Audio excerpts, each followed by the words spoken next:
Coming up today on AMA Air, we'll introduce you to the next AMA president. We'll take a look back at the year in drone racing. And we'll tell you about AMA Expo East.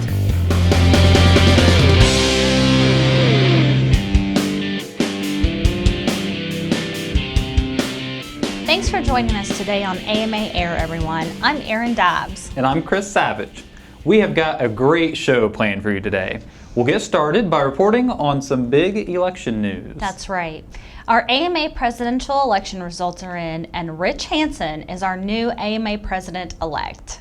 Rich has a long history with the AMA, having been a lifelong modeler.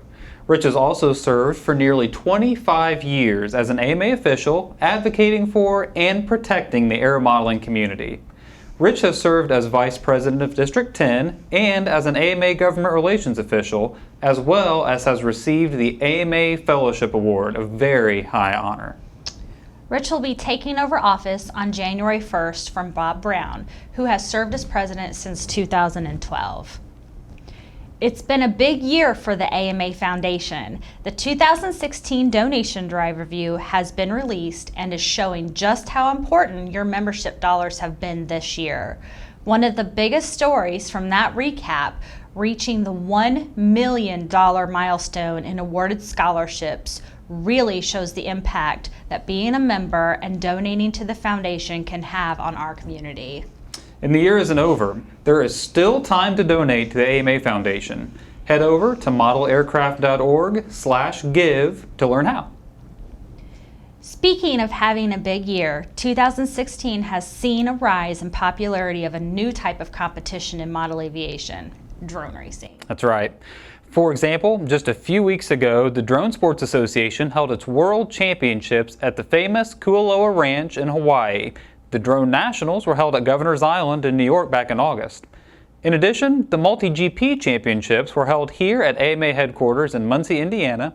And we have Tony Stillman here with us today in the studio to talk a little bit about that event. How are you doing, Tony? Good, very good. Good to be here. Awesome. So for the folks that weren't able to make it out to the headquarters for that event, tell us how it went. Oh, it was very well received. We had a lot of pilots, basically used most of the facilities here at AMA.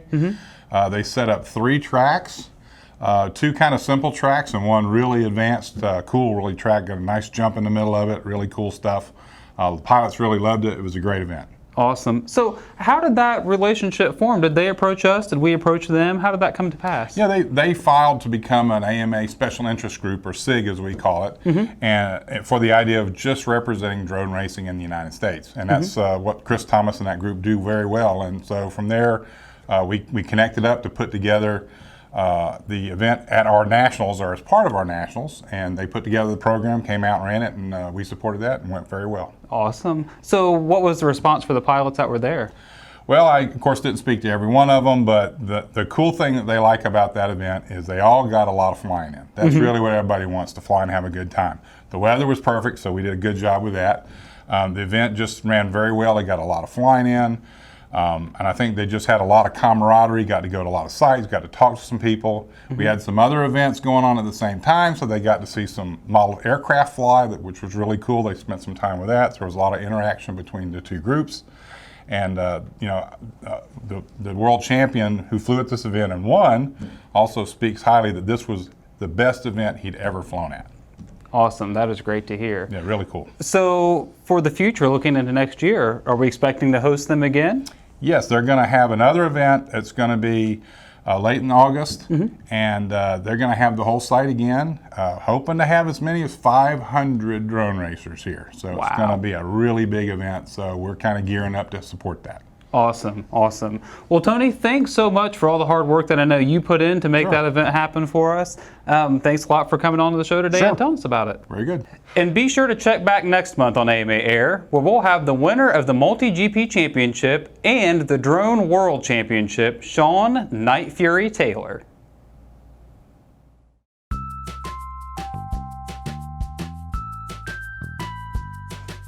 The Cloud9 gift shop at the National Model Aviation Museum has a large variety of AMA-branded apparel and accessories.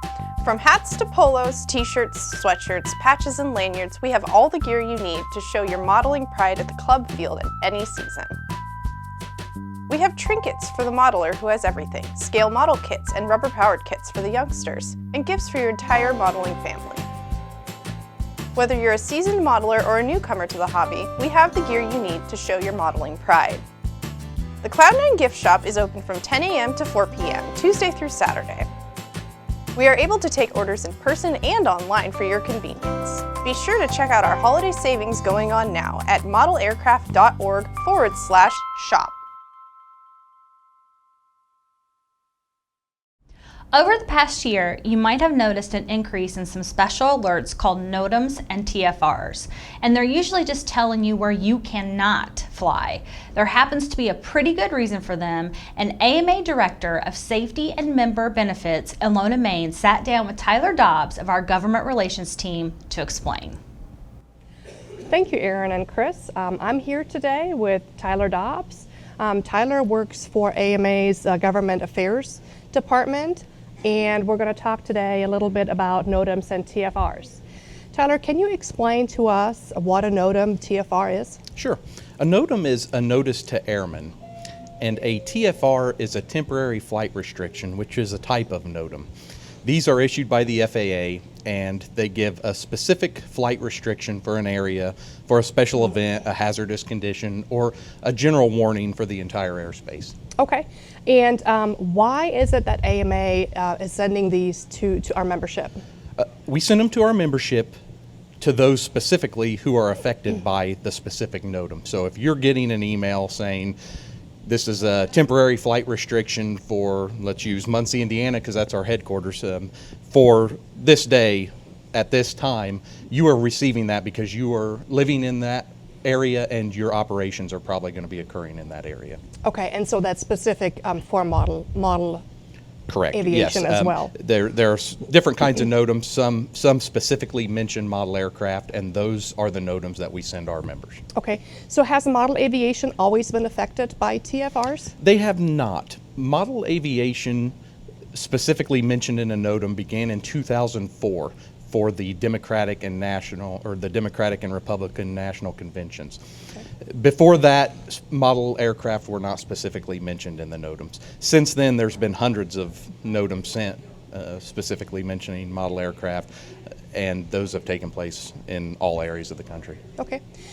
Tyler, how long is the average temporary flight restriction? Well, that varies. The average typically is a few hours to a few days, but some often last weeks and even months. Most recently, there has been 2 71-day NOTAMs issued from the election in 2016, and one is for New York and the other is for Indianapolis, and those NOTAMs are issued over the residence of the president-elect and vice president-elect.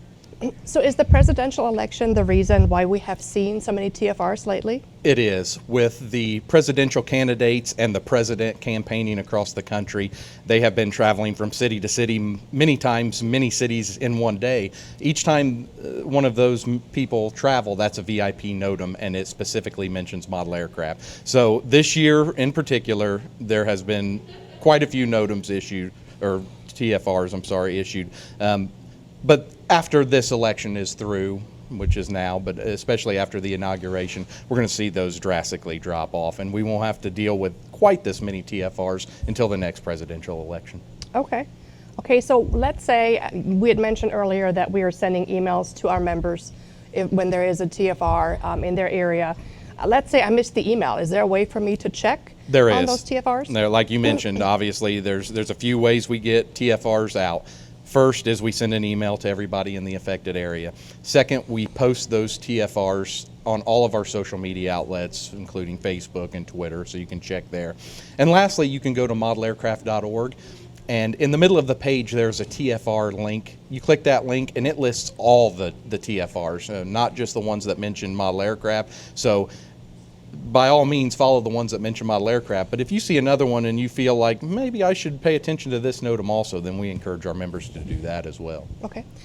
Is there anything else we should know about TFRs? That covers a majority of it. I would say that a lot of times people will ignore the TFRs or feel like, this isn't needed. But we encourage our members to follow those TFRs because the government can issue monetary and criminal penalties for those who do not follow TFRs. So the main concern is keeping the national airspace safe, and this is one way we can do that. Absolutely, I agree.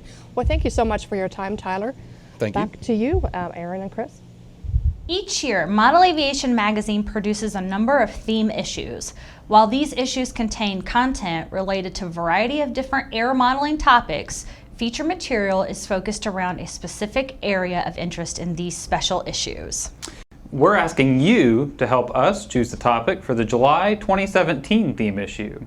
Head over to modelaviation.com to let us know what you'd like to see us cover, but do it quickly. The deadline for submissions is January 15th, 2017. Last month, we talked about AMA Expo West, how you can join us, and what you can expect. Well, it was recently announced that AMA Expo would now have a presence on the East Coast as well. Yes. For our members on the East Coast that can't make it to Southern California, we are pleased to bring you AMA Expo East, just minutes from New York City, held February 24th through the 26th in Secaucus, New Jersey at the Meadowlands Exposition Center. You can buy advance tickets at amaexpo.com, as well as exhibitor and sponsorship opportunities are still available, so we hope you can make it to the show.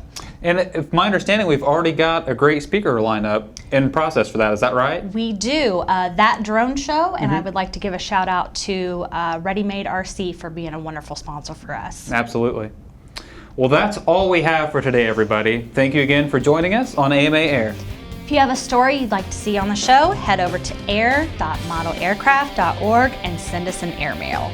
And if you're not already a member of the AMA, join today at www.modelaircraft.org. Happy holidays, and we'll see you in 2017.